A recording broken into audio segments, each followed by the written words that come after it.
फिर रीजनिंग से आपसे कुछ गुरुमन सीखे, उसके बाद फिर मेरे प्री निकलने लग गए। और हर सेक्शन का सर मैं टाइम नोट करता था कि मेरे ये क्विक वाले क्वेश्चन कितनी टाइम में निकल जाएंगे और ये मेरा पूरा रीजनिंग वाला पजल वाला सेक्शन कितने टाइम में निकल जाएगा। 10 बजे 10 वाला पजल वाला मैं ही देखता था। और आपने सिखा रखी थी सर वो वाली ट्रिक कि आपको स्किप वो मार्क स्टोर। करते हुए जाना है।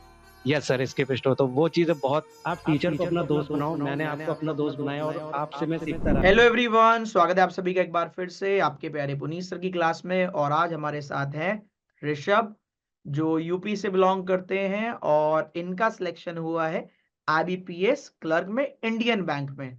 तो चलिए बिना किसी देरी के चलते हैं ऋषभ के पास। तो ऋषभ, सबसे पहले तो कॉन्ग्रेचुलेशन, कैसे हैं आप और अपने बारे में कुछ बताइए हमारे व्यूअर्स को, हमारे एस्पिरेंट्स को। Thank you sir. सर मेरा सिलेक्शन सर आईबीपीएस क्लर्क अभी रिसेंट 24 वाले में हुआ है, as a clerk Indian Bank में। और मैं यूपी से बिलोंग करता हूँ, बांदा से। और सर मेरी बैंकिंग की जर्नी सर स्टार्ट हुई थी 2021 से। उसके बाद सर एक साल प्रिपरेशन में ही निकल गया कि प्री नहीं हो रहा, प्री नहीं हो रहा।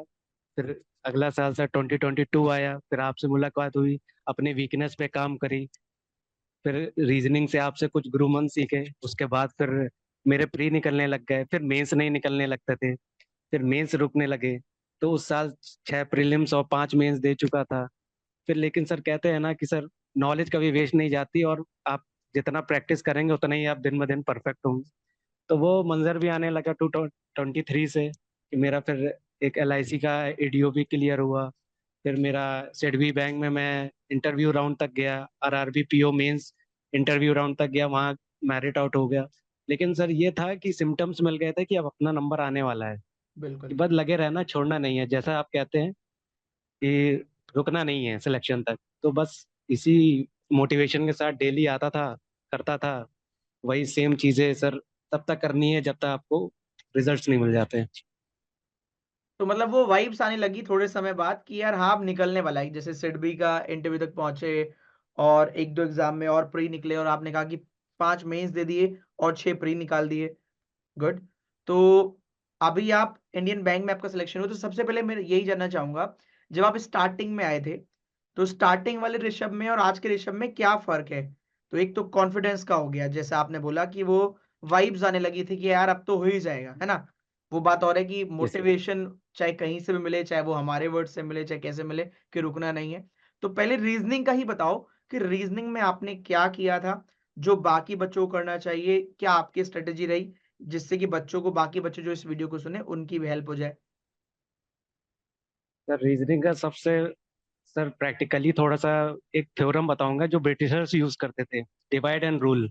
सबसे पहले सर आपको पेपर को तोड़ लेना है, कि आपको हर सेक्शन को अलग अलग सेगमेंट्स में बांट लेना है, कि सिलॉक्स वाला सेक्शन ऐसा है, इनइक्वालिटी वाला ऐसा है, रीजनिंग वाला सेक्शन अलग है। और हर सेक्शन का सर मैं टाइम नोट करता था कि मेरे ये क्विक वाले क्वेश्चन कितनी टाइम में निकल जाएंगे और ये मेरा पूरा रीजनिंग वाला पजल वाला सेक्शन कितने टाइम में निकल जाएगा। तो सर उसी हिसाब से मैं हर एक एक सेकंड बचाने की फिर कोशिश करने लगा कि अच्छा मैं पजल से इतना निकाल सकता हूँ और इधर इतना डाल सकता हूँ। तो यही करते करते डिवाइड एंड रूल की पॉलिसी लगाते लगाते मैंने सर हर सेक्शन में काम किया। अरे वाह! बहुत बढ़िया, बहुत बढ़िया। तो पज़ल्स पहले कितना टाइम लेते थे आपका और आज कितना समय लेते हैं? और मुझे ये बताओ, आपकी सफलता में 10 बजे 10 पज़ल का या मैराथन्स का क्या रोल है? सर बेसिकली पहले के पजल्स मुझे वो दिन याद है जब मैं नया नया आया था, तो ये तो था सर क्लास के बाद मैं पजल बनाता था, लेकिन वो याद है कि सर इवन क्लर्क लेवल का भी पजल मैं बैठता था और मुझे एक पजल बनाते आधा घंटा लगता था। मैं सोचता था इतने में तो पेपर खत्म हो जाता है, सही बात है। तो ये एक पजल से क्या होगा। तो फिर ये होता था कि आंसर आ जाता था, फिर ये कॉन्फिडेंस आने लगा, पहले सही बनाएंगे फिर टाइम भी कम करेंगे, पहले हुँ। यही चीज सीखनी थी। तो फिर सर इसी करते करते फिर आपसे हुआ, तो फिर ये चीज जाना, अच्छा ऐसा भी होता है, अच्छा ये ऐसे भी अप्रोच होती है, अच्छा ये टॉपिक्स भी होते हैं, ये तो जाना ही नहीं हमने। तो कुछ नई चीजें भी पता लगी, जैसे कि सर बैंकिंग में अपडेट होते ही रहना पड़ता है, आप कहते ही हो हमेशा। तो इस वजह से चीजें निकल के आते रही, और मैं पेपर हमेशा सर देता रहा। जब भी मैं 1% प्रिपेयर था और 100% मैं पेपर तब भी दिया हूँ, सिलेक्शन के बाद भी पहले भी पेपर हमेशा दिया, सो दैट एक्सपीरियंस काम आए। और दूसरा सर आपका 10 बजे 10 वाला पजल वाला मैं ही देखता था, मैराथन तो मैं ज्यादा नहीं अवॉइड करता था मोस्टली, क्योंकि बहुत सारी वीडियो होती थी ना आपकी, सुबह वाला और शाम वाला, तो मैं बहुत वीडियो में फंस जाता था, तो इसलिए सेल्फ प्रैक्टिस पे ज्यादा फोकस करता था। उसके बाद फिर लेकिन आपका वो मैंडेटरी था, अगर रात में नहीं देख सकता था तो सुबह वो रिकॉर्डेड देखता था मैं। ओके, तो मतलब सर इसी कि तरह मैंने क्वेश्चन की रीजनिंग को प्रैक्टिस काउंटर तो किया। करनी है, लाइव ना जी देखकर सर। उसकी प्रैक्टिस कर लो। और अगर यस सर। 10 बाय 10 पजल रात को नहीं देखी तो अगले दिन देख ली, इस तरीके से। Yes sir. और यस सर। मैराथन्स की बड़ी वीडियो हो रही है तो उसको अवॉइड किया, क्योंकि ऑलरेडी 2-3 साल तैयारी यस। करते वक्त हो गए हैं। मतलब अपने काम की चीजों पर यस ज्यादा सर। फोकस किया एक समय के पर्टिकुलर बाद, यस सर। जिस वजह से सिलेक्शन रुक मैंने रहा सर था। आपसे एक बार पूछा भी था कि मैराथन देखूं नहीं, तो आप ही ने कहा था कि जो आपको नए क्वेश्चन लगे उसको कर लो, वरना 2x पे बढ़ा के देख लो। तो आपने ऐसा कहा था, तो इसलिए फिर मैंने चीजें थोड़ा चूजी हो गया था मैं उस चीज में। देखो, बाकी बच्चों से भी मेरा यही कहना है।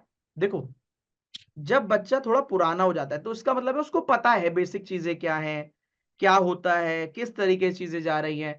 तो इसलिए जब आप पुराने हो जाएंगे तो आपको अपने टाइम सही जगह इन्वेस्ट करना है। जितने भी बच्चे ऑलरेडी पहले से पढ़ रहे हैं कि यार जो चीजें आपने ऑलरेडी कर रखी है उसमें टाइम क्यों देना है फिर। अगर 3 घंटे की मैराथन चल रही है और 1.5 घंटे उसमें प्री वाला ही काम चल रहा है, तो मेरे ख्याल से किसी भी उस बच्चे को जो पहली प्री निकाल चुका काफी सारे, उसको देखना नहीं बनता है। और बाकी भी वीडियो जो बाकी 1.5 घंटे की बची उसको भी आप 2x में देखेंगे, क्योंकि आपको ऑलरेडी आता है सब कुछ। वो तो आपको बस उस क्वेश्चन को टैकल करना है जो आपके लिए नया होगा। Good, very good. मैथ्स का कुछ बताइए, मैथ्स आपने कैसे पढ़ा, मैथ्स आपका कैसा था, क्या स्ट्रेटेजी रही आपकी? सर मैथ्स का तो सर सॉर्टेड है कि अगर आपको पीओ पे जाना है तो आपको थोड़ा चूजी होना पड़ेगा मैथ्स में, और क्लर्क है तो आजकल का सर हर साल एक कंपटीशन बढ़ते ही जा रहा है, हर बार बच्चे अपडेटेड होके आ रहे हैं, फ्रेश आ रहे हैं और थोड़े अच्छे टैलेंट के आ रहे हैं, तो इस वजह से आपको ये तो नहीं जानना है कि हर साल कंपटीशन कम होगा, वो बढ़ता ही जाएगा। बिल्कुल। इसलिए सर क्लर्क का तो ये पहुंच चुका है कि बच्चे आजकल 35 आउट ऑफ 35 मारते हैं।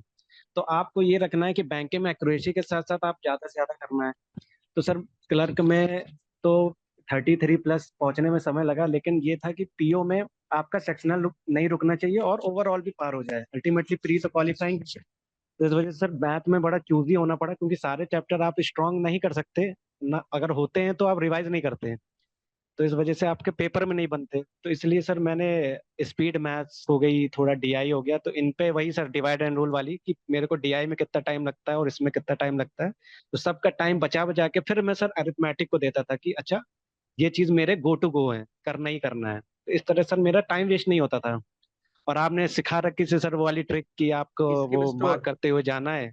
यस सर, स्किप स्टोर, तो वो चीज़ बहुत सबसे ज्यादा अगर सिलेक्शन का वो सब बच्चों ने तारीफ की है, लास्ट ईयर भी मैं था, तो वो चीज सर वो ब्रह्मास्त्र है, वो सबको जाननी चाहिए, skip and skip store. Store, मतलब उसमें भी वो मेंस में तो बहुत ज्यादा काम आता है अगर स्किप स्टोर तो, केवल yes basic sir, basic yes maths वगैरह सर, सब। हर जगह सर, हर कंपटीशन में काम आता है। तो बहुत बढ़िया। और इंग्लिश बताइए, इंग्लिश। सर इंग्लिश का सर मेरा ज्यादातर फोकस मेरा मॉक टेस्ट से ही रहता था कि इंग्लिश में ये है कि हाँ आपको ग्रामर के रूल पढ़ लीजिए, उसके बाद आप ग्रामर के रूल होते तो बहुत सारे हैं, लेकिन मॉक के थ्रू से रिवाइज करते रहिए, आप अपना एक एरर एरर कॉपी बना लीजिए, उसके जो भी रूल आप सबसे ज्यादा गलत करते हैं उसको आप रिवाइज करते रहिए, और बाकी सर वोकैब का तो अंत नहीं है, क्योंकि I am not a good reader of newspaper as well, तो इसलिए सर मेरा लास्ट ईयर आईबीपीएस पीओ का सर सेक्शनल इंग्लिश से रुका था, बट कहते हैं सर डेस्टिनी, तो बस यही था कि क्लर्क लेवल का इंग्लिश सर मेरे से आराम से हो जाता था। और मैं सर एसएससी का भी थोड़ा सा पार्शियल हूँ, तो इस वजह से मैं एसएससी का भी करता रहता था, इसलिए मेरा इंग्लिश हो जाता था। लेकिन हाँ पीओ में आपको रीडिंग मस्ट है, आपको थोड़ा सा एडवांस जाना पड़ेगा सर। बिल्कुल। जीए का कुछ बताइए, जीए का।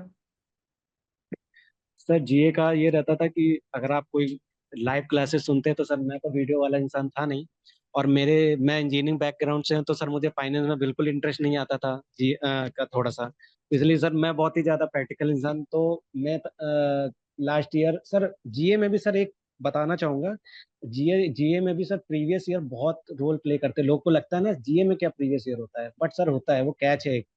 मैं सर खोलता हूँ तो उसमें लास्ट ईयर देख लेता हूँ कि सर किस किस डोमेन से कितने कितने क्वेश्चन हैं, तो आपको एक आइडिया सेट हो जाता है, अच्छा अपॉइंटमेंट्स इतने बनेंगे, अच्छा फाइनेंस से कितने आ सकते हैं, अच्छा डिफेंस से कितने आ सकते हैं, तो ये सर एक आइडिया पता लग जाएगा कि जीके कितना डीप जा सकते हैं, क्योंकि सर जीके कितना भी आ सकता है, इसका लिमिट नहीं है, तो इसलिए सर मैं पीडीएफ पढ़ता था, मंथली पढ़ता था, और एक कैप्सूल आ जाती थी तो मैं सर कैप्सूल से पढ़ता था, तो काफी साइट्स की हैं, तो आप जो भी आपको अच्छा लगे आप उससे पढ़िए, तो अगर ऋषभ, जो सोर्स बच्चा देख रहा कोई होगा ना, पूछेगा तो बता दूंगा।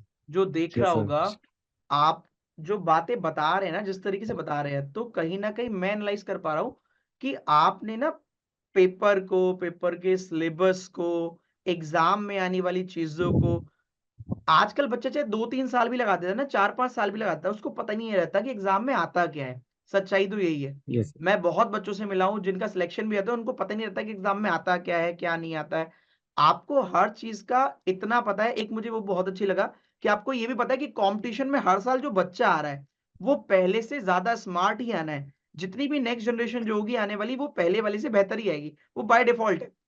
तो ये भी आपको पता है, इसलिए क्लर्क का कॉम्पिटिशन तो कहीं न कहीं और ज़्यादा टफ यस हो सर। जाता है कि बच्चा पूरे-पूरे नंबर लेकर आ रहा है। फिर आपको सारी चीज़ों की बारीकी पता है, जैसे आपने जीए का भी बहुत अच्छा बताया कि यार मैं देख लेता था कि इस वाले सेगमेंट से इतना आ रहा है, इस वाले सेगमेंट से इतना आ रहा है। तो बाकी सब बच्चों से भी मैं यही कहूँगा कि ये जो चीज़ें आपने बताई है ना, ये कोई बताता नहीं है। ये खुद भी ऑब्जर्व यस सर। करनी होती है। एक पर्टिकुलर 18-19 साल की एज के बाद हम सब में इतनी मैच्योरिटी आ जाती है कि हम अच्छा, बुरा, क्या आ रहा है, क्या नहीं आ रहा है, किन चीज़ों को टाइम देना है, किन को नहीं देना है, इस पर काम करें। क्योंकि कहीं न कहीं सेल्फ ऑब्जर्वेशन से बड़ी दुनिया में कोई चीज़ नहीं है। सेल्फ असेसमेंट से बड़ी कोई चीज़ नहीं है। सेल्फ मोटिवेशन से बड़ा कोई मोटिवेशन नहीं है। अगर आपने एक बार अपने आप को तैयार कर लिया, जैसे मुझे एक वो वाली बात बहुत अच्छी लगी कि सर जब मेरा एग्ज़ाम निकलना शुरू हुआ ना, तो मुझे वो वाइब्स आने लगी, मुझे समझ में आ गया कि अब तो निकल ही जाना है। तो ये हर बच्चे को मैं बोलता भी हूँ कि जब आपका एग्ज़ाम निकलना होगा ना, तो आप जैसे पेपर देके निकलोगे समझ में आ जाएगा कि हाँ, आज मेरा दिन था, आज तो हो गया। 1% शायद ना हो लेकिन वरना तो 99% वो सही होता है। तो बहुत अच्छा लगा यस यार सर। ऋषभ आपसे बात करके, कुछ और बताना चाहें तो आप मोस्ट वेलकम। सर कोई मैं एक इंसिडेंट लाइन शेयर जोड़ना करना था चाहें, ये कुछ कि कहना चाहें, कुछ बताना चाहें? सर ये कहना था कि सर कंपटीशन की इंडस्ट्री हो, चाहे एसएससी हो, चाहे बैंकिंग, सर सीनियर्स बहुत मेजर रोल प्ले करते हैं। तो सर जिसके सीनियर नहीं होते, कहते हैं ना कि अगर आप अपने घर में बड़े हो तो अगर उस फील्ड में कोई नहीं है पहले, तो आपको कौन गाइडेंस देगा? दोस्त लोग, कुछ लोग बताते हैं, कुछ नहीं बताते, लेकिन सर अगर आपका कोई नहीं है ना, तो teachers are the best friends. आप टीचर को अपना दोस्त बनाओ। मैंने आपको अपना दोस्त बनाया और आपसे मैं सीखता रहा, क्योंकि मेरा कोई बड़ा भाई नहीं है या जो कोई बड़ा नहीं है इस फील्ड में। तो मैं, और सर लोग ईगो के मारे भी नहीं पूछते हैं, लेकिन सर टीचर्स के साथ आपके रिलेशंस अच्छे होने चाहिए। या तो आप उनको दोस्त से बना लो या बड़े भाई जैसा। तो वो सर बेस्ट पार्ट होता है। आपको टीचर से जितना भी कहते हैं ना सर, ज्ञान ले सकते हो, ले लो। बहुत अच्छा लगा यार बात करके, और मैं बोलूँगा बाकी जो एस्पिरेंट यहाँ देख रहे हैं, एक बार सब लोग ऋषभ को कांग्रेचुलेशन कहें और इन्होंने जो बातें बोली हैं, उसको सीखें और अपनी स्टडी में इम्प्लीमेंट करें। डेफ़िनिटली आपको भी बेनिफिट होगा और नेक्स्ट ईयर या इसी साल आप भी यहाँ पर बैठे होंगे और हम लोग आपकी जर्नी शेयर कर रहे होंगे। तो once again Rishabh, all the very best आपके ब्राइट फ्यूचर के लिए। और मैं अच्छा 7 तारीख को मीटअप रख रहे हैं हम लोग, कोशिश कीजिएगा आप आने की, है ना? और ग्रुप में आप सर हैं, दिल्ली। है ना? तो कोशिश करना आने की, यस पूरी सर। कोशिश करना कि आप आओ और इंतज़ार रहेगा आपका। Yes sir, definitely. चलो, once again yes all sir, the very location best. आप ग्रुप में सर दीजिएगा। वी विल बिल्कुल, definitely. Good night, bye bye, take care.